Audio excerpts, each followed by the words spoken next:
generation's different, right? And it's also what you do with the leads. Like, and agree, you know, if someone's personable, they're not afraid to do sales, they're, you know, they can engage with people, they understand how to maneuver through conversations. Like, yeah, they're great things. You know, a good solid foundation as a recruiter. But I wouldn't ask someone to pay me so I could train them, because what if I wasn't a good trainer? And really, your success is hinged on my ability to train you too.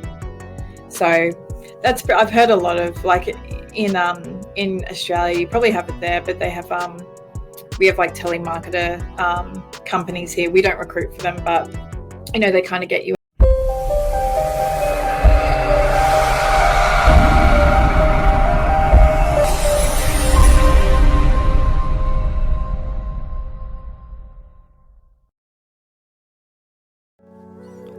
This episode is brought to you by the best AI software online called Goody.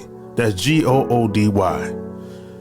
Goody will help you create all content for your blogs, websites, newsletters, articles, ads, and even pictures, LinkedIn posts, Twitter, you name it. All you got to do is go to lopazthesane.com/Goody. That's Goody. And the best part about Goody is absolutely free. That's right. It's free for the first 7 days. You can cancel at any time. Goody will help you create all your contents for your blogs and websites online.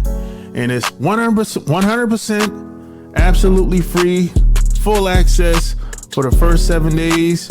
All you got to do is go to my website. That's lopazthesane.com/Goody. That's Goody. Or just click the link in the show notes and get started today.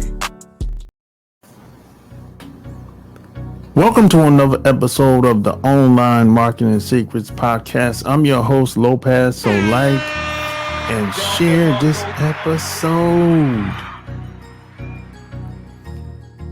And P.S. by the way, I would appreciate it if you will leave me a 5-star review in iTunes or anywhere where you're listening to the show. And any topics, anybody you would like me to bring on, just hit me in the DMs on my Instagram, which you can find below, or you can just send me an email at support@kingofcashflowwebsites.com. So those are the two easiest ways to connect with me if you have any questions, any concerns, anything you want to know, or maybe you need some help online with your product and services. You might need help with leads. Or you might need help with some branding. I can help you with all that stuff.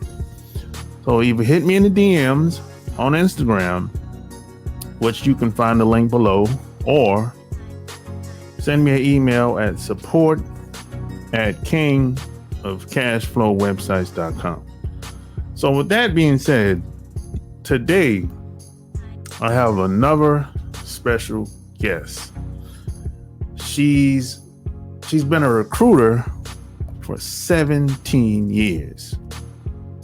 She's the CEO of Recruitcorp and CEO and founder of candidate and career consulting platform placeme.com.au.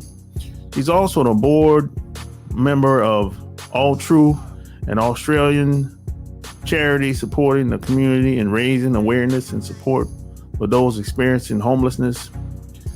In her spare time, she volunteers her services as a small business mentor under the Queensland government Mentoring for Growth program and as a career mentor for Headspace Australia.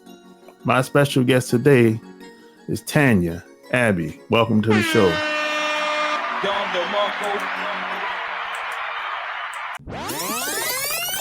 So, where are you from? So I was born in Mackay, which is in Queensland, so it is country Queensland. And then my dad, he was in the RAF, so we moved every 3 years around Australia. But my dad is English-Irish and my mum is Spanish-Filipino. Oh, nice. Yeah, that's fire. Great, you know? Yeah. So how do you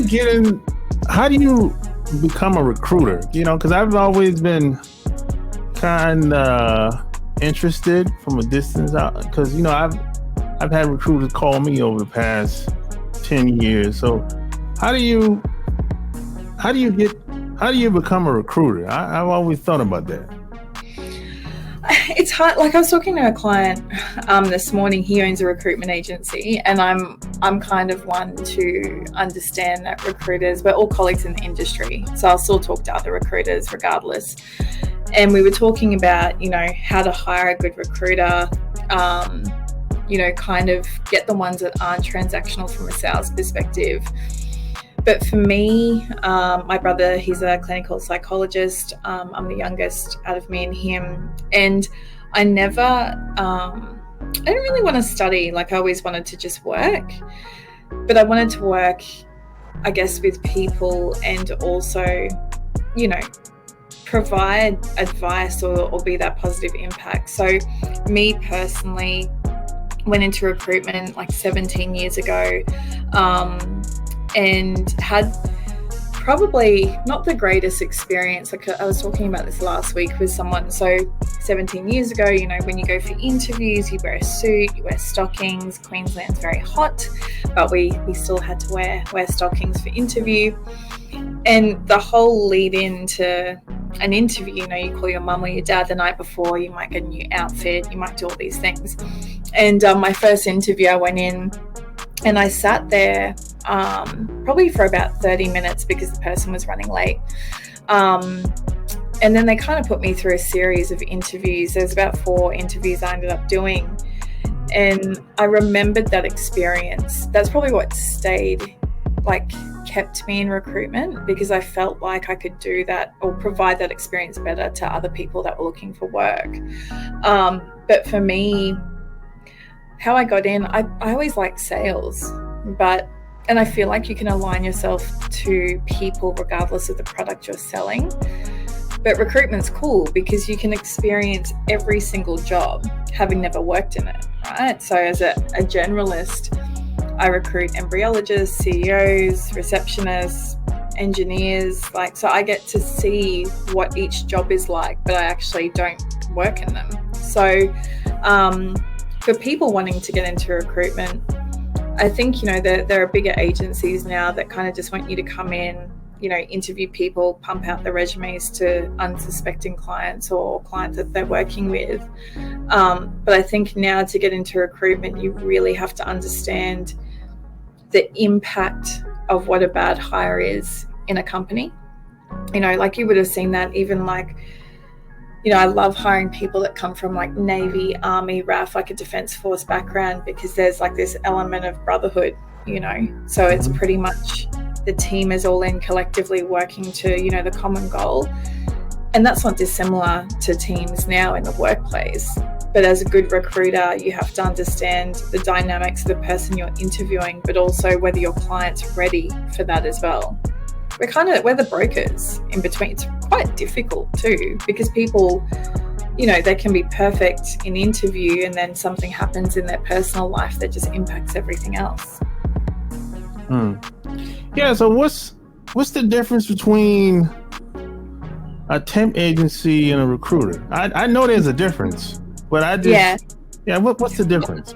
I think in America it might be a little bit different. So temp basically means that if you were like, Tan, my receptionist is sick, I need someone to cover for 3 days, I would just find someone for you for 3 days. Whereas permanent recruitment is you're hiring a BDM for your business, they're going to be paid by you. So we go through a process of hiring someone permanently for you.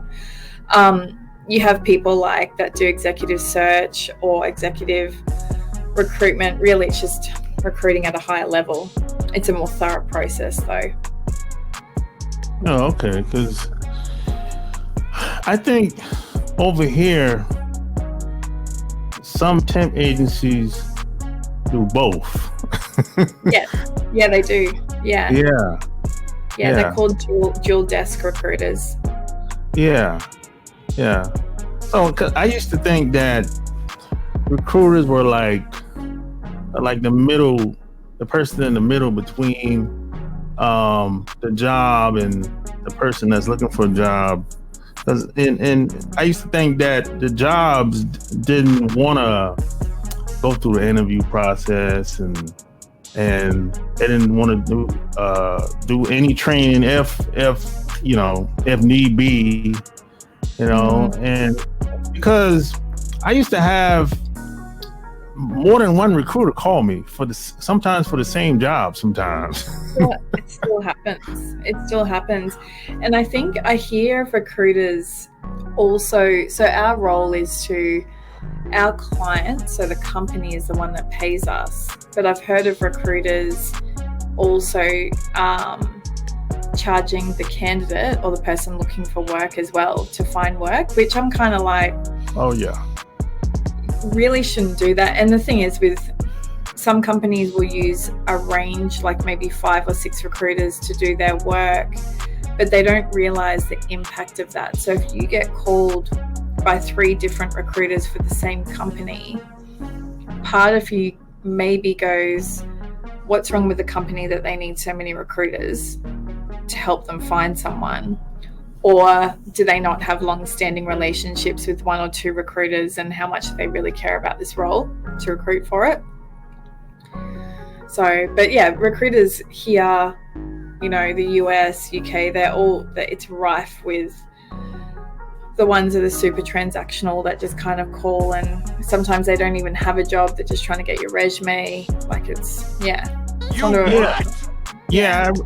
realize that some of these people are just busy being busy. They don't really have, and there's no intent for them to really find anybody. Some of these recruiters, I picked up on that, because like when I got on the phone, the person I was talking to was basically trying to find a reason to disqualify me based on my resume.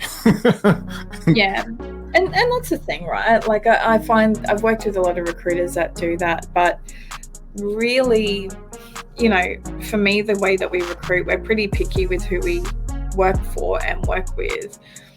But I had a role last week, and they were looking for a receptionist who was working in a construction company, and the person that I found them had worked on a front desk for just like a Christian church, and they were like, oh, like it's construction, it's a different environment, it's not a traditional reception role that she's working in.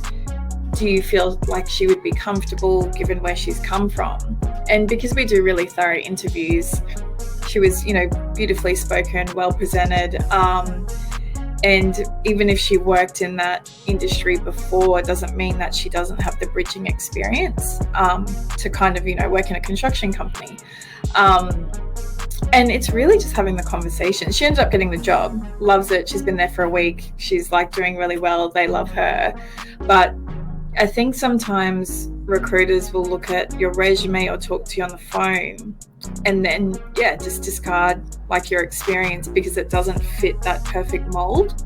But really, like for me, you want to find people for a business that can do the core skills, but can also grow with the role, but also align with the company from a cultural perspective, but then bring something to the company that changes the culture in a really good way too. Like they just don't, there's a lot of younger recruiters out there that have probably only held one role, and they're interviewing people that are 20, 30 years older than them, and they don't understand that it's a different way of working now to what it was 20 years ago too. Yeah. And it's just asking questions. It's like you don't have to be an expert on every single role or how people work. You just ask just basic questions. It's quite simple from that perspective. But yeah, a lot of people cut people out purely because of how they are on the phone or yeah, because I mean, nobody's going to have every skill that they have listed, and I was like, if these people are just calling me, I know I'm not the only person, and I was like, how do they get paid if they're just calling people like this and just qualifying them? Yeah, and I think it comes down to like that alignment, right? So it's kind of going, and it's also making the time like as much. So we'll get lots of job applications to ads, and it's a general rule that people either get a real email from us, not an automated one, if they're not suitable, purely based on location, whether they have a visa or not to work in Australia or whatever it may be, or they get a phone call. Because just because someone calls me, for a receptionist job, but they don't have reception experience, but they have call center experience, doesn't mean that they might not be good for another client of mine. So it's just, the biggest thing, the hardest thing to teach people is being an opportunist, not in a bad way, but seeing the opportunity in someone. I recruit the other way, so I will look for reasons why the person would be good for the job versus why they wouldn't be. Yeah. So get a better experience too. Yeah, I remember I saw an ad on in the newspaper. This is like 10 years ago, and it said, I forgot what the ad basically said, but I'm just paraphrasing. It said, hey, give us $100 and we'll train you, teach you everything about recruiting, and you make 6 figures. Right? And I was like, I don't know about that. And then one of those people associated with that company called me like 4 months later. They found me online and said, hey, I seen your channel online, and I heard you talk about lead generation and all that stuff. And he's like, hey, I think you'd be the perfect fit for what we do over here. I said, why do you say that? Because I already know you already have all the skills.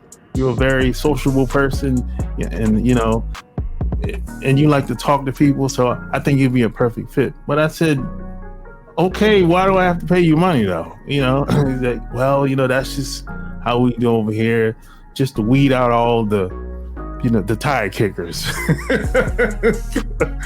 Oh shit! Of course, I didn't go for that.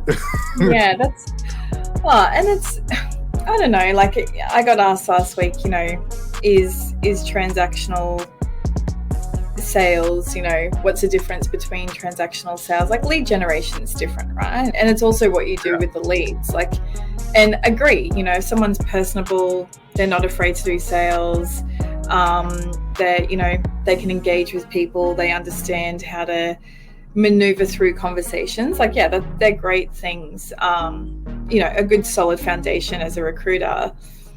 But I wouldn't ask someone to pay me so I could train them, because what if I wasn't a good trainer? And really, your success is hinged on my ability to train you too. So I've heard a lot of, like, in Australia, you probably have it there, but they have we have like telemarketer companies here. We don't recruit for them, but they kind of get you in casually, or they put you on a retainer, and the more sales you do, the longer you can work, or you might get X amount per sale. But they have really strict things in your contract that your commission can be withheld if you don't meet all these parameters. And it's just dodgy, right? Like if you're gonna hire people, hire them with the best intention and give them all the tools to succeed, because what's the point? Because you then get a reputation for just burning through staff, really. Yeah. So it's one thing to, just to, okay, before I get too far ahead, most recruiters usually start off with a company, right? Yeah. Okay.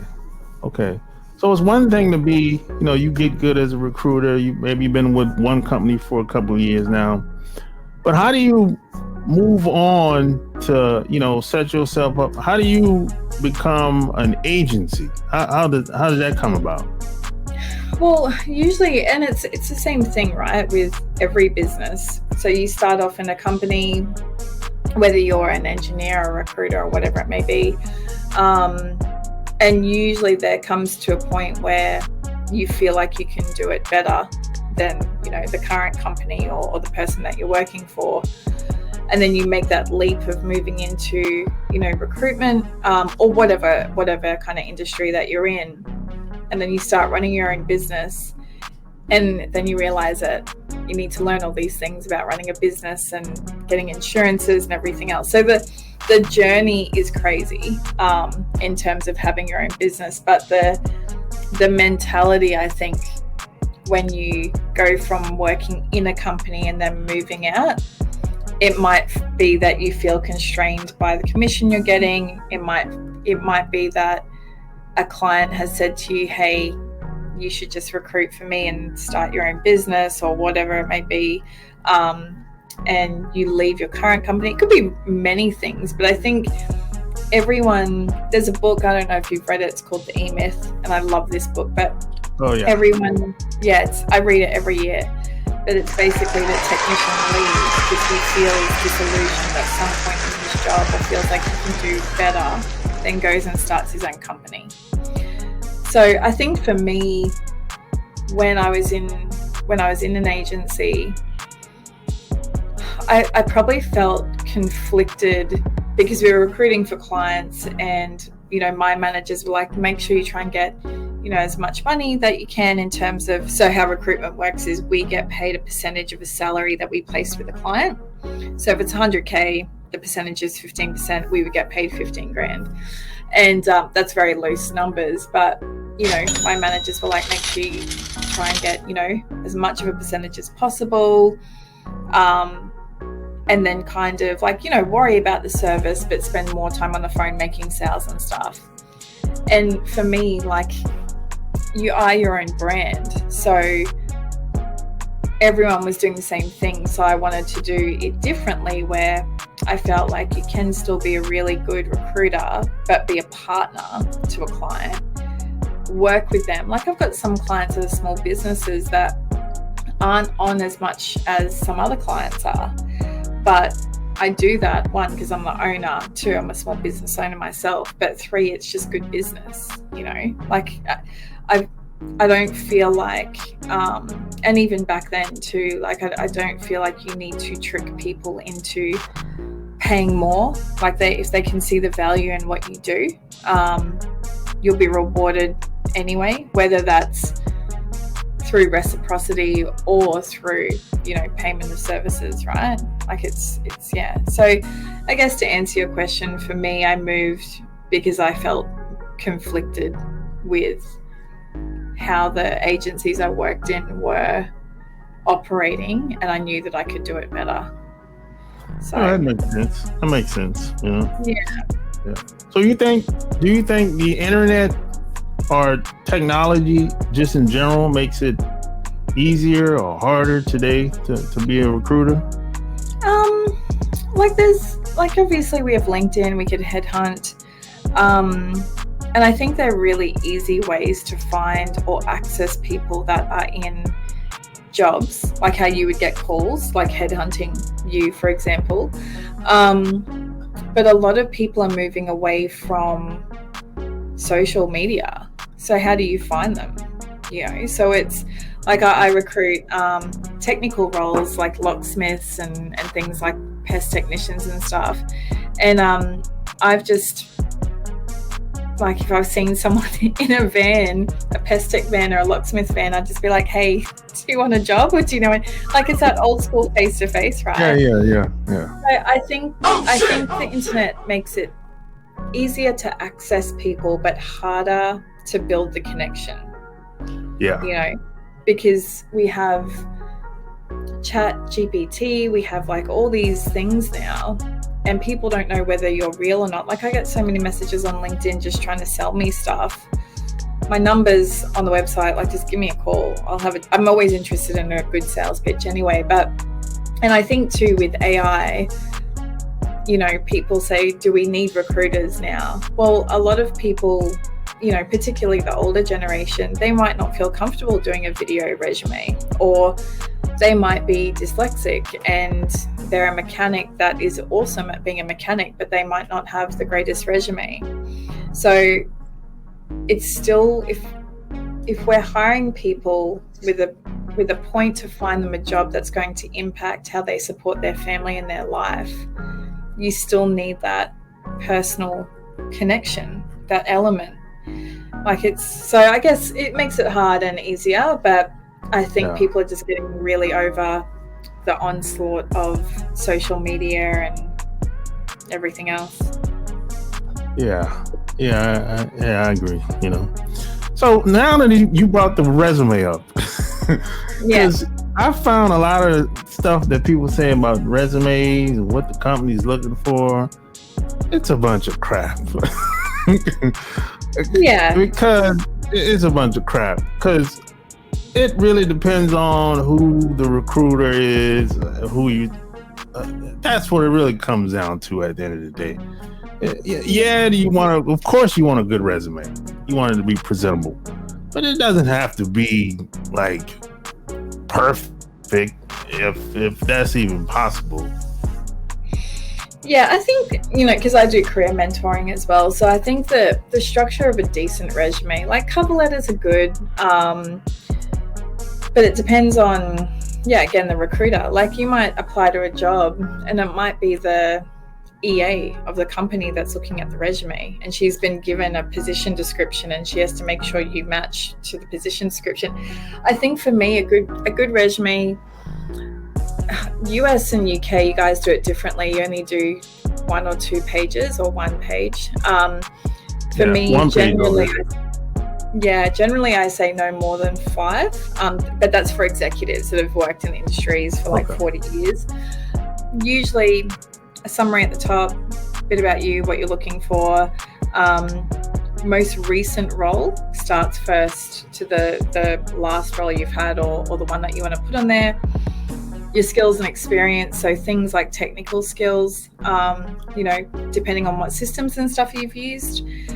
And I always say to people, you know, put in achievements as well. Like, you know, what if you were in sales, like, or if you were a general manager and you managed to take the company from X amount to X amount in 3 years. That for me, a lot of recruiters will do a Control F and then just try and find things like Microsoft Office or Salesforce or whatever in their resumes. But I think a resume should clearly outline your experience authentically. And if you were to apply for a role knowing that the person on the other side might not know what you've done, purely because they might not have been in the same role or they're just not educated on what the role was, can you clearly explain that role to that person? So, you know, like someone has worked in sales for, I don't know, Dyson, and their job was to go and see clients and close sales.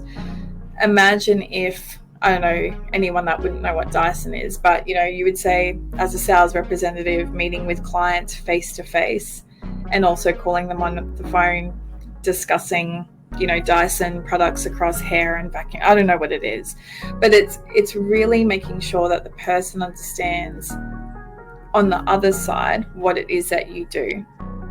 And no one does this. Like I say this to people all the time. After you've put your resume in, just call and just be like, hey Tan, I put my resume in.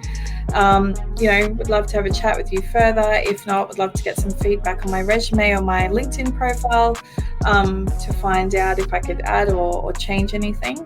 It's, you know, we talk to people every week that have worked with other recruiters or they deal with hiring managers, and I think there's just a lot of information or a lot of curiosity that's missing when you're working with people. Like some of the best people that I've placed in roles had nothing on their resume, but I still called them because they deserve the call. And how am I supposed to know what they're going through at that point? Maybe they just quit and they put out an old resume by accident. I don't know, but I'm still going to call anyway.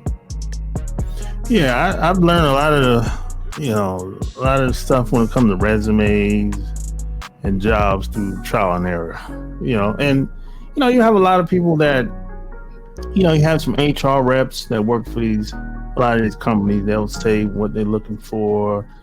And then you have some of these people, they started whole channels online where it's like every video is about what the resume is supposed to look like, what they're looking for, what are some good tips, and most of that stuff is crap. And and I've heard of recruiters that will say, hey, change your resume to what the job's wanting and tailor it to each job. Like if you lie on your resume and then you say, you've done certain things, like that's not a great way to start an interview if it's not true. Yeah.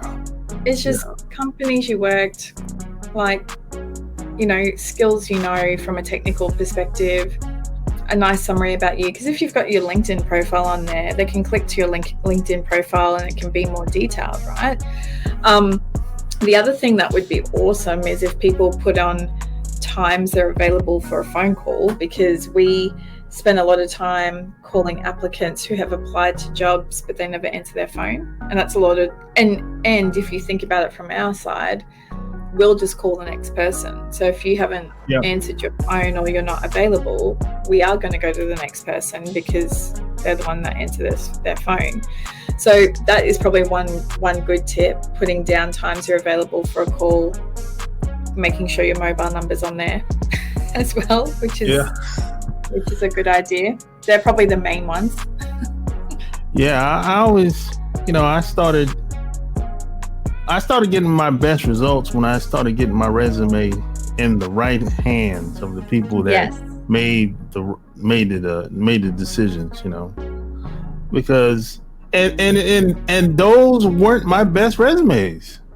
It wasn't the best resumes. It was decent. It could have been better, but when I started to do that, that's when I started getting phone calls and interviews, but it took 5 years.